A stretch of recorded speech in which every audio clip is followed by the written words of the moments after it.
Have you ever just, stopped and thought about the fact that the speed of technology evolving, well, that's also the speed that crime is evolving. It is a pretty frightening thought, isn't it? It really is.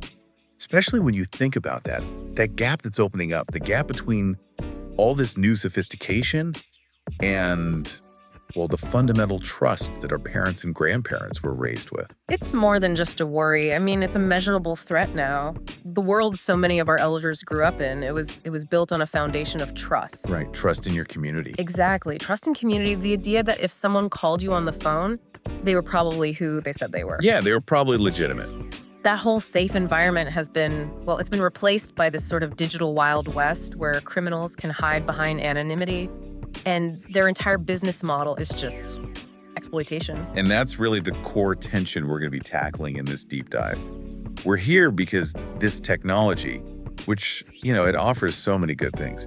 Connection, convenience. Oh, absolutely. But it's also thrown the doors wide open for Yeah. these, highly professional criminal syndicates. Yeah. And they know exactly how to target seniors where they're most vulnerable. And that's where our mission today is kind of dual layered. On one hand, we're here to deliver that golden knowledge for elders themselves, the information that protects their money and their security.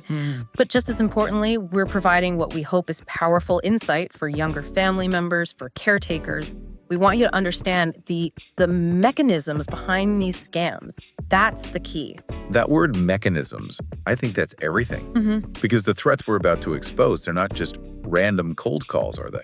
Not at all. They are, and this isn't an exaggeration, they are psychological weapons. They're custom engineered to exploit very specific human vulnerabilities. Like what?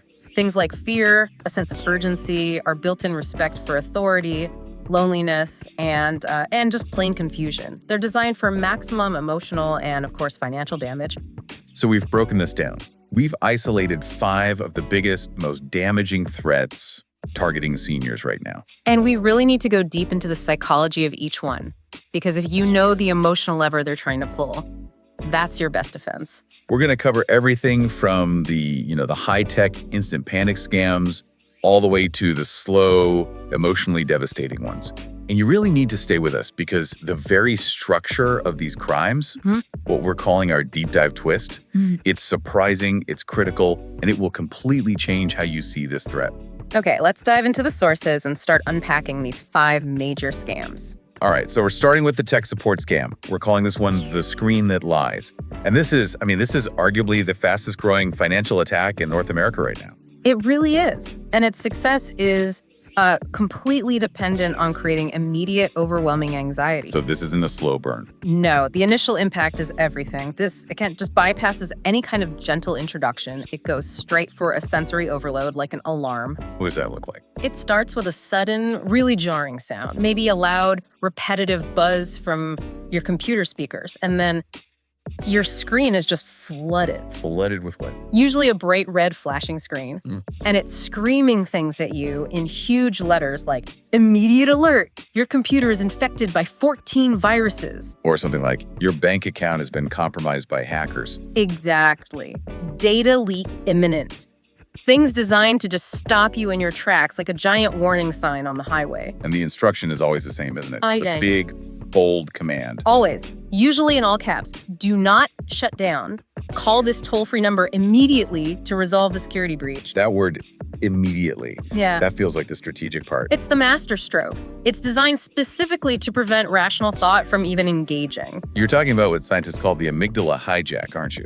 Precisely. The amygdala, it's that ancient sort of primal part of our brain. It's responsible for the fight or flight response. It processes fear and immediate threats. So when you're faced with that giant flashing red warning, your brain instantly perceives a catastrophic threat. A loss of your money, a loss of your identity. And the amygdala just takes over. It seizes control so fast that the parts of your brain that handle reasoning, the prefrontal cortex, they get completely bypassed. They don't even get a chance to chime in. So the scammer is literally in a race against the victim's own ability to think critically.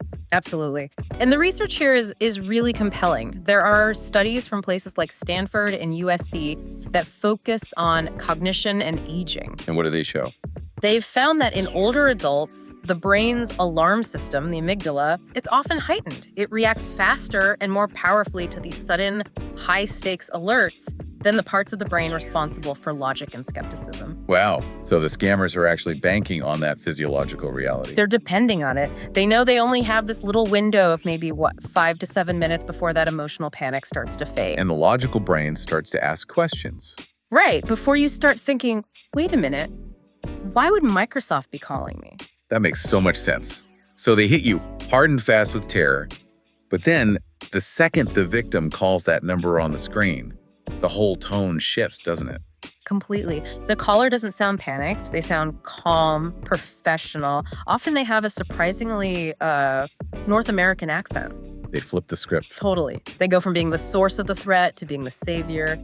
They use this measured, rehearsed authority, claiming to be from the Microsoft Global Security Team or Apple support. And they use names like David Smith, senior technician. No, always. And they immediately confirm your fear. They'll say, yes, sir, or yes, ma'am, we can see the severe infection in your logs. You did the right thing by calling us immediately. So it's terror, then a calm rescue. That must be so disorienting. It is. It builds this really rapid sense of dependence on them. And after they've built up that sense of authority, that's when they move to the critical step, the part where the real breach happens. That's the request for remote access.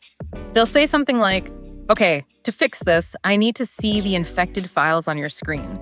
Please go to your web browser and type in TeamViewer or AnyDesk, and then read me the 9-digit access code. And the moment you give them that code, the game is over. The scammer is now digitally and visually inside your private space. They can see everything you see on your screen. What do they do once they're in? Is it just about, installing a virus? It's so much worse. They have full visual control. A common trick is they'll open up the computer's command prompt. Which is that black screen with all the text, right? It looks really confusing to most people. Exactly. And they'll type in lines of just meaningless code and they'll say, see? Right there. Yeah. That's the hacker communicating with your machine. They are literally fabricating technical evidence to make you even more terrified. And then they pivot from the computer to the money. That's the real target. They realize the big payload isn't your data, it's your bank account. So what do they say? They might say, oh no, it looks like the hacker has linked this computer infection to your bank's online portal. I need you to log in right now so I can scan the connection and secure your funds. And if the victim logs in, the scammer's just watching. They're screen sharing, seeing the passwords, the account balances. Yeah, everything. Or they'll try another trick. They'll pretend to accidentally transfer a huge sum, say $10,000, into the victim's account. They'll manipulate the screen to make it look real. And then what? Then they act panicked. Oh no! Oh my goodness, I was supposed to send that to our corporate account. My boss is gonna fire me if you don't send it back immediately. And that's where the anxiety pushes people to act, and they lose everything. That's where we see these tragic, real-world stories, like Harold, a 78-year-old veteran from Ohio. What happened to Harold? He was just reading the news online one morning. Suddenly, his whole screen went bright red with these blaring sounds, demanding he call the number for bank security. He was completely convinced his life savings were, disappearing in real time. So he called the number. He did. And he was immediately connected to a man who called himself Agent Peterson from Microsoft Security. And this Agent Peterson was calm and professional, I assume? Textbook. He used a very calm, professional tone, and he guided Harold to download a remote access program. Harold had no idea what AnyDesk was, but he trusted this authoritative voice telling him it was for his own protection. And once Peterson was in, he opened Harold's bank website. He manipulated the screen to show a fake transfer of $8,000 out of Harold's savings account. Wow. And then he insisted that to stop the theft, Harold needed to immediately wire $8,000 back to an internal security account. So Harold didn't realize the first transfer was just a trick on the screen, or that the account he was sending money to was the scammer's own account. He was under such extreme psychological pressure. He believed he was in the middle of a financial emergency, and he was taking the steps to solve it. He rushed to his bank and made the wire transfer. A wire transfer, which is almost impossible to reverse? Right. The scammer chose that method for a reason. And it's so important to stress this. Harold was not being careless. He was highly motivated to protect his family's money, and he was manipulated by a perfectly engineered sequence of fear and urgency. And the money was just gone. Within days, that $8,000 vanished. The scammer's phone number was disconnected. It was a complete loss. It's just heartbreaking. So to fight back against this, We need clear, actionable rules. Rules that counter this specific psychological attack. Absolutely. We have to replace panic with procedure. So rule number 1 is the most fundamental counter tactic. Real tech companies, Apple, Microsoft, your bank, they will never proactively contact you first about a problem on your computer. Especially not with a giant, terrifying pop-up ad. Never. If you get a call or a startling alert out of the blue, you have to assume it's fraud. Okay, that's rule 1. What's rule 2? Rule number 2 is about countering their access strategy. And this has to be a non-negotiable hard line. Never, ever allow remote access to your device to someone who called you unsolicited. If you didn't initiate the call for support. Then you have to assume the person asking for control is a criminal. Period. And rule number 3. This must be about the money. It is. It counters the financial payoff. If anyone ever asks you to pay for tech support or security protection, or to send back a mistaken transfer using untraceable methods. Like what? Gift cards, Bitcoin, wire transfers. The moment you hear those words, you must immediately recognize them as the signature of fraud. Legitimate businesses use verifiable and often reversible payment methods. Okay, moving on. We're shifting now from the fear of a tech disaster to a much deeper anxiety. The fear of losing essential life services.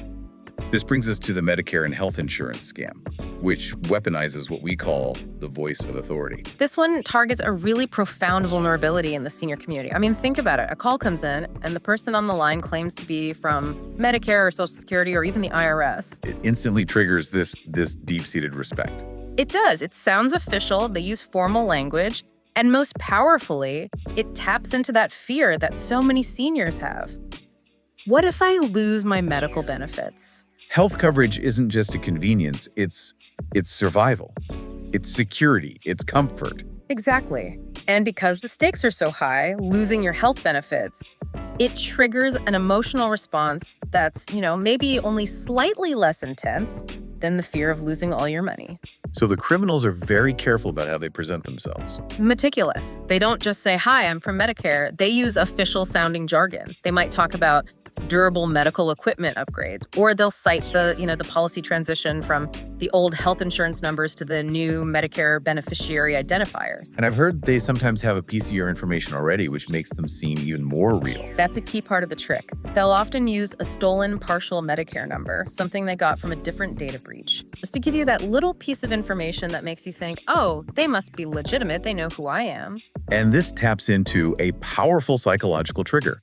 One that might be even stronger in older generations. Yes, this is a textbook example of what's called authority bias. Okay, what is that? Authority bias is the psychological tendency we all have to comply with or immediately trust figures who sound official. We do it without even questioning the actual content of what they're saying. And you're saying this is a generational thing? It can be. I mean, many people who are in their 70s and 80s today were raised in an era where government institutions, the Postal Service, the military, Social Security, they held this immense, unquestioned authority and respect. Formal communication was trustworthy. It was reliable. So when a confident, formal-sounding voice on the phone starts citing a policy number, your brain is sort of pre-wired to corroborate, not to question. The perceived risk of questioning authority feels higher than the risk of just complying. That's the genius of the scam, then. They create a situation where cooperating feels like the only safe and rational thing to do. Precisely. And they use subtle pressure. They'll say something like, if you don't confirm your information right now, your benefits are at risk of being suspended. That threat just overrides any skepticism you might have. They're leveraging decades of learned deference. How specific do they get with the fake offers? Are they just fishing for numbers, or do they promise you something? Oh, they often promise very specific, very tempting services. A really common pitch is the free upgrade for new medical equipment. Like what kind of equipment? Maybe a new heavy-duty wheelchair, a high-tech back brace, or even one of those genetic testing kits. Things that sound beneficial and expensive, but they just need a small upfront verification to process it. So the cost isn't immediate cash? No, the cost is your identity. It's your future medical claims. Let's make this real. Tell us about Margaret, the 81-year-old widow. Right. So Margaret gets a call. The person on the line identifies herself as Linda from the National DME Center working with Medicare. Linda sounded very efficient, very knowledgeable. She sounded legitimate. Completely. She told Margaret that because of a new policy change, she was now entitled to a highly advanced knee brace and it would be covered 100% by her plan. Linda even rattled off a fake policy number and used all sorts of medical jargon. That sounds incredibly convincing. It was. And here's the hook it. Margaret had actually been dealing with some knee pain, so the offer was extremely relevant to her. It felt like a solution. So what did Linda ask for? She said, to prevent any delays in your complimentary delivery, we just need to confirm your new Medicare beneficiary identifier number 1 last time and just verify your date of birth for security. And Margaret, feeling like she was getting a real benefit, she gave them the number. She did. She thought she was doing the right thing. What was the fallout from that one small act of compliance? The fraud was immediate and severe, but Margaret didn't even realize it for weeks. The scammers took her validated Medicare number and started filing thousands of dollars in fake claims. The things she never received. For sophisticated equipment and tests she never got. Then, when she later tried to get legitimate medical care, she discovered her benefits had been fraudulently maxed out or flagged for review. Oh, wow. The bureaucratic nightmare that must have caused. It was immense. And all that damage was done the moment that authority bias convinced her to provide the number. It's a perfect example of how the goal isn't always immediate cash. Sometimes it's the system itself. So how do we help people resist this learned deference to authority? We have to mandate verification, not compliance. Every single inbound call that claims to be from an authority figure must be treated with extreme caution. So rule number 1, and this can't be said enough, Medicare, Social Security, the IRS, but they will never call you first to ask for information. They won't call to demand a payment or offer you a free equipment upgrade. Never. Any unsolicited call you get about your benefits is a huge, furiously waving red flag. Okay, so that's rule 1. Rule 2 must be about protecting your information. It is. This is the practical defense. Never give out your personal identifying information, your full Medicare number, your Social Security number, your full birth date, over the phone to someone who called you. Period. Full stop. And there's one single defense that can stop all of this. This is the most powerful tool against authority bias. If you get a call that sounds official and it's making you anxious, hang up immediately. Don't argue. Don't argue. Don't explain. Just hang up. Then you independently initiate the contact. You call the official number that's printed directly on the back of your real Medicare card or on the official government website. By taking control of the call yourself, you guarantee you're talking to the real agency. You're in control. And that breaks the scammer's entire model. Okay, let's shift gears a bit. We're moving into segment 3, which we're calling the click that costs everything. This is all about how scammers are exploiting the fact that so many more people, including seniors, are shopping online now. It's a huge shift. We have to acknowledge seniors today are far more digitally savvy than they were even a decade ago. They've embraced online shopping, online banking, delivery tracking. Which is great for convenience. It is.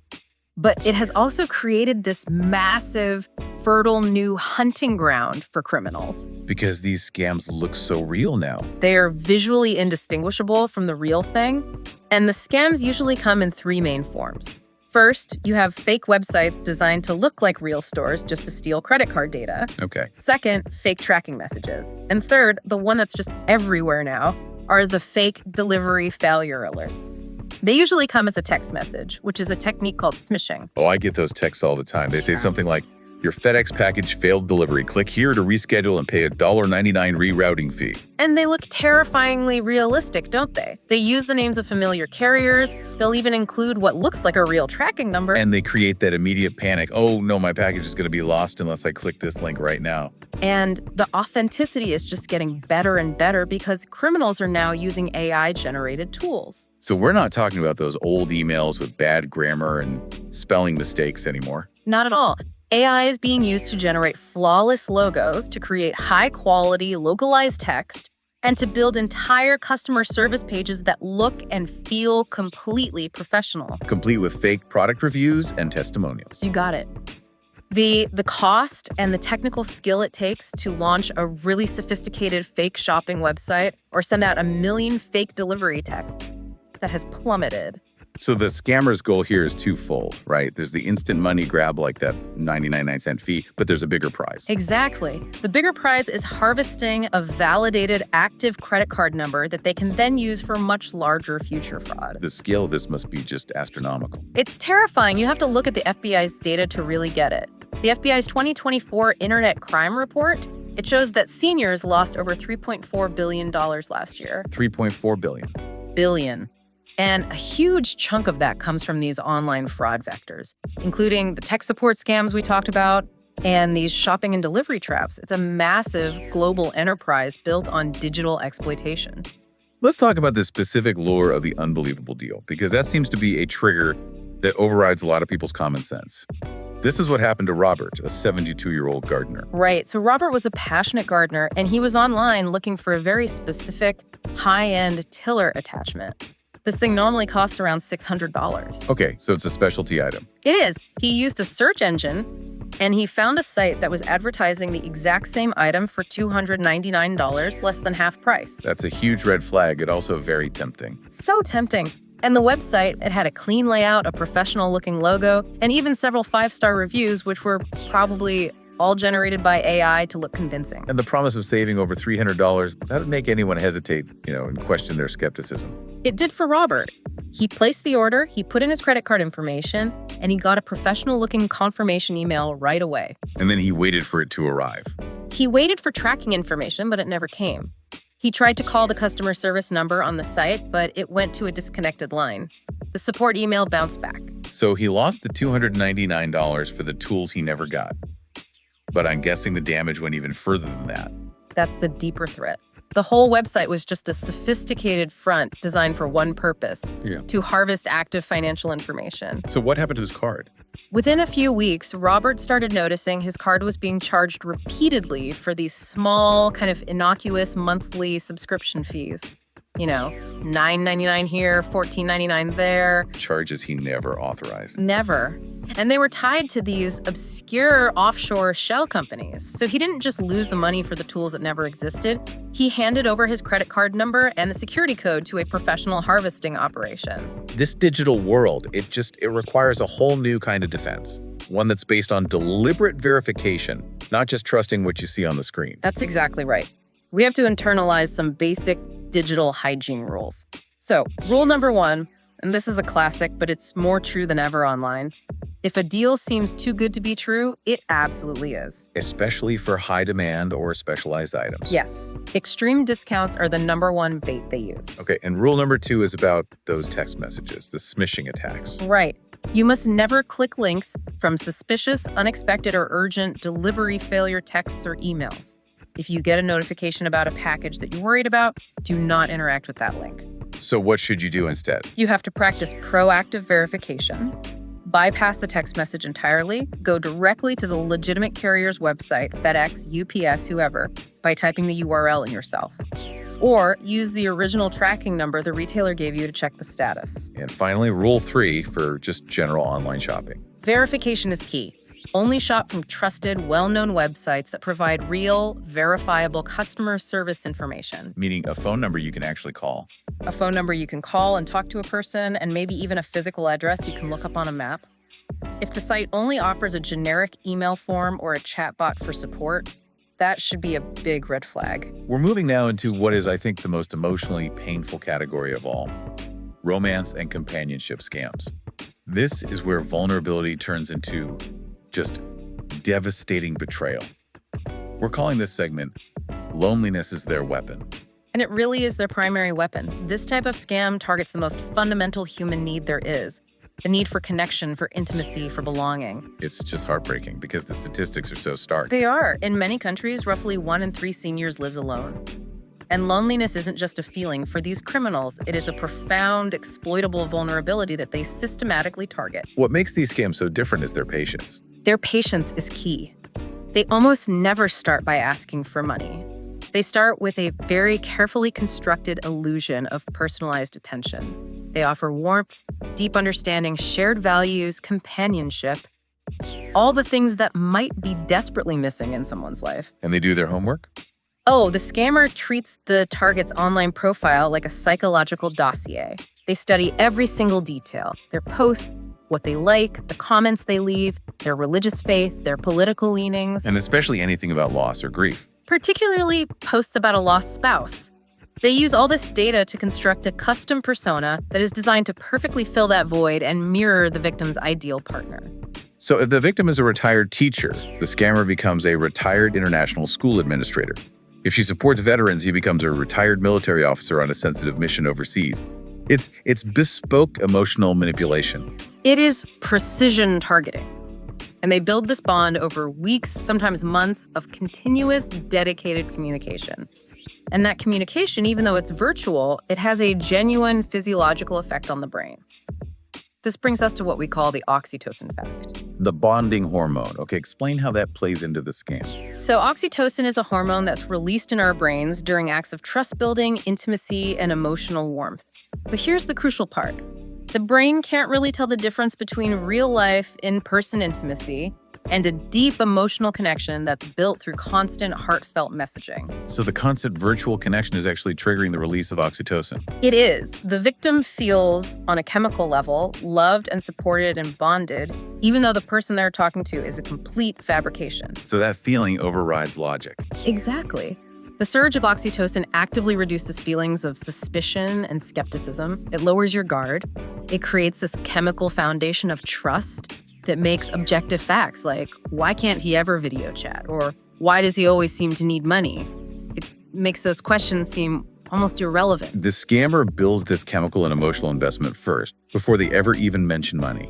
They get the target completely reliant on them for companionship and emotional support.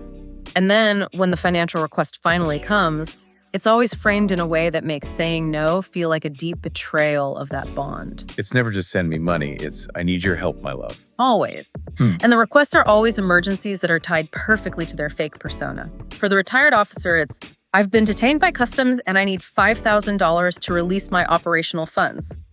For the engineer on an oil rig, it's, there was a sudden accident here and I need money for my medical evacuation. They're making the victim feel like they are saving their partner's life or career. They are. Which is the tragic story of Eleanor, a 74-year-old widow who is just looking for a fresh start after years of being alone. What happened with Eleanor? Eleanor was a very kind, deeply faithful person. She met a man online who claimed to be Captain George, a military supply officer who was supposedly deployed in Afghanistan. And he was everything she was looking for. He was charming, witty, incredibly attentive. They talked for 2 months every single day, often late into the night. He would send her these deeply intimate, personal messages, reinforcing that oxytocin connection. He became her confidant, her emotional anchor. She completely believed she was in a real, loving relationship. She absolutely did.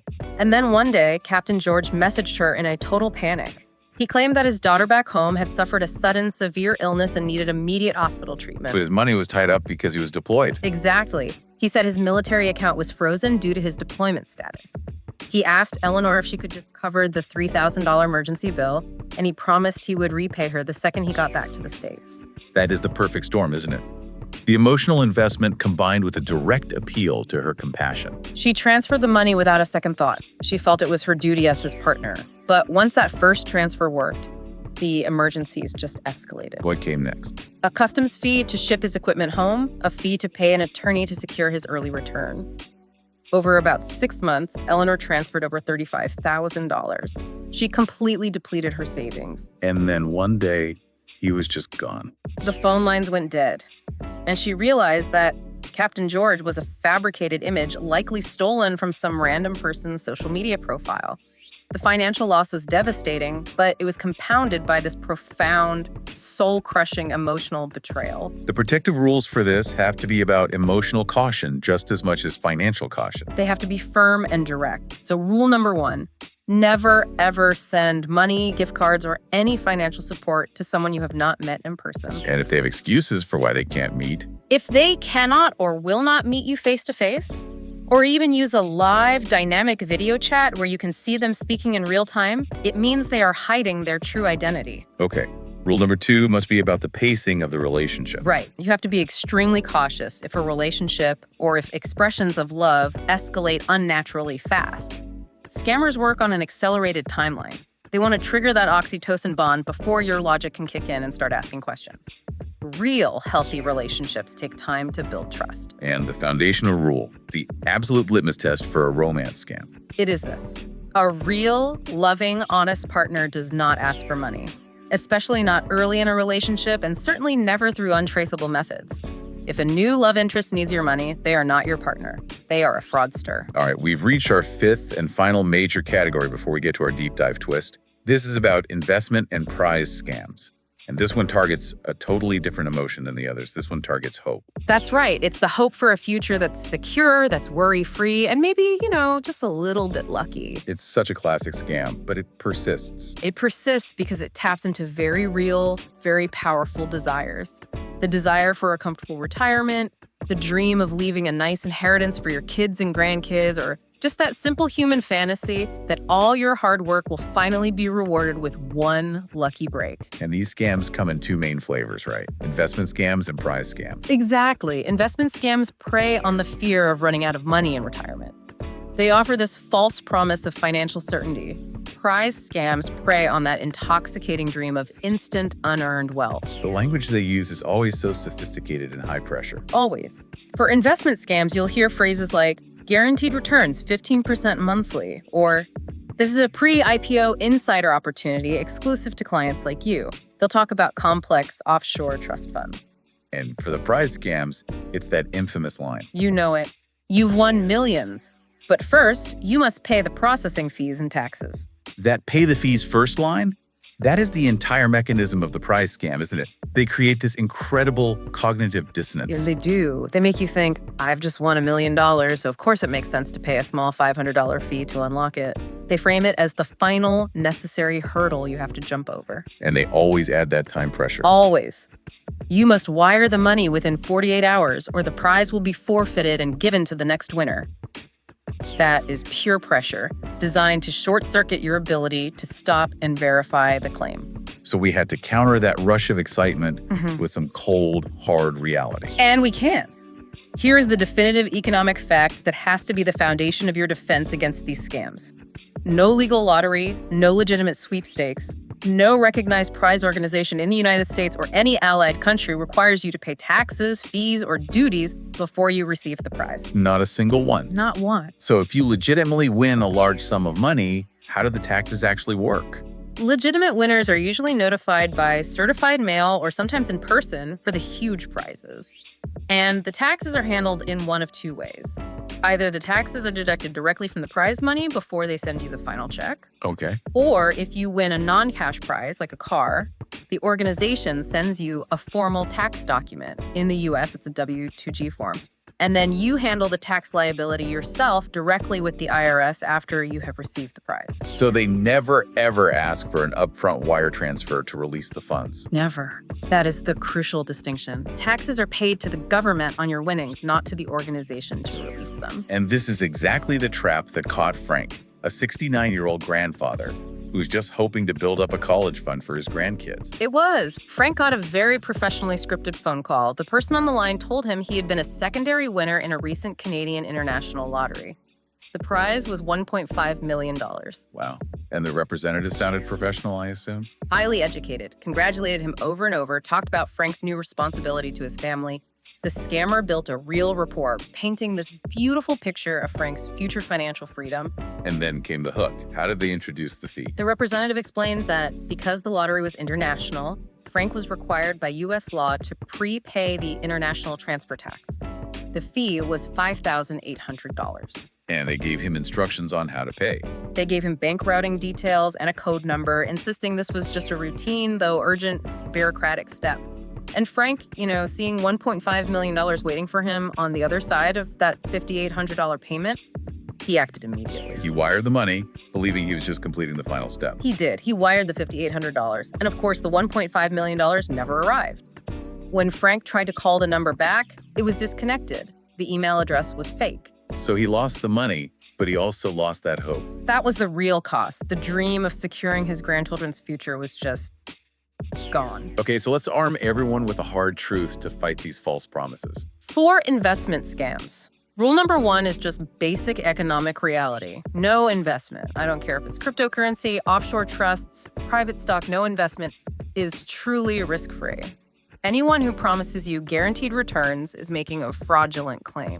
And rule number two counters the prize scam. You have to counter the excitement with the economic fact. No legitimate prize asks for money up front to release the winnings. The moment they demand an out-of-pocket payment to get your prize, it's not an announcement anymore. It's a demand, and it's a scam. And finally, there's a behavioral rule that really applies to all of these. It does. Pressure is the single biggest red flag. If they are pressuring you to act fast, to make a decision immediately, or, and this is a big one, to keep the opportunity a secret from your spouse or your kids. The moment they push for urgency or secrecy. You have to realize they are trying to prevent you from doing research or asking for a second opinion. Legitimate opportunities do not evaporate in 30 minutes. All right, we have meticulously walked through the 5 major categories of scams. We've dissected the psychological levers they pull: fear, authority, consumer panic, loneliness, false hope. But before we get to our final actionable takeaways, we need to reveal the deep dive twist. This is the one insight that changes how you view this entire threat. Right. Most people, when they think about scams, they picture, an individual opportunistic criminal. Like a lone hacker in a dark basement making cold calls. Exactly. Or maybe a few people running a small-time scheme. But the reality you've uncovered is, it's far more structured, it's more systemic, and frankly, it's a lot more alarming than that. The reality is that the vast majority of these large-scale, successful financial crimes targeting seniors today are not being run by random individuals. They are full-scale, highly professional businesses. We are talking about global, organized crime syndicates that operate out of sophisticated, controlled facilities, often located overseas. So these aren't just 1 or 2 people. You're describing massive call centers. That's exactly right. These operations are structured just like any legitimate large corporation. They have supervisors who monitor performance. They have an HR department to hire and manage their staff. And they have training manuals. They have detailed training manuals that teach new recruits exactly how to handle specific victim anxieties. They have scripts that have been tested and refined for maximum psychological impact. They use high-tech auto dialers. They track sales quotas. They review performance reports. It is a high-volume, global, multi-billion-dollar fraud enterprise. That organizational structure, it explains the stunning professionalism we talked about earlier in the tech support and Medicare scams. They sound so calm and official because they've been professionally trained to do it. They're reading from a script that has been mathematically proven to work. And that structure, it leads to a really chilling conclusion about why they're so successful. It does. Seniors are not just a target for them. They are the criminal enterprise's #1 target. And the reason is simple. The effort-to-reward ratio is highest. They have accumulated savings. Right. They often have access to significant savings. And the psychological weapons we've discussed, the fear-based urgency, the authority bias, are often most effectively deployed against this demographic. It's not personal. It's a calculated business decision. They are running a profitable model where the primary product they sell is the exploitation of human vulnerability and trust. And recognizing that structure is the key to your defense. When you realize that the person calling you isn't just some low-level thief, but they're part of a corporate structure designed to extract your savings, the scale of the threat becomes much clearer. You're not fighting a person, you're fighting an organized, sophisticated enemy. So if the enemy is organized crime operating like a corporation, then we can't approach our defense as isolated individuals just hoping for the best. We have to shift our mindset from passive fear to active empowerment. You are not powerless. You're not helpless. You are now informed. You know their structure and you know their psychological playbook. The knowledge of the amygdala hijacks, the authority bias, the oxytocin fact, that is your intellectual shield. Awareness is your armor. By understanding the specific emotional levers they're trying to pull, the fear of loss, the appeal to trust, you can proactively disarm that psychological weapon before it even leaves their holster. #tag actionable takeaways. Okay, let's bring all this home. Let's solidify this entire deep dive with 5 essential simple rules. These are the steps you can take today, right now, to build an immediate, concrete defense against, I'd say, 95% of these attacks. The first rule is the direct countermeasure for urgency. It targets the amygdala hijack. And it is simply this: pause before responding. Pause. That simple 10-second mental pause, that one deliberate breath, it allows your reasoning brain to catch up with your fear-based reaction. Never, ever make an immediate decision when you feel pressured. Okay, simple and powerful. Rule number 2 counters that voice of authority. It does. Never give information over the phone if the caller initiated the conversation.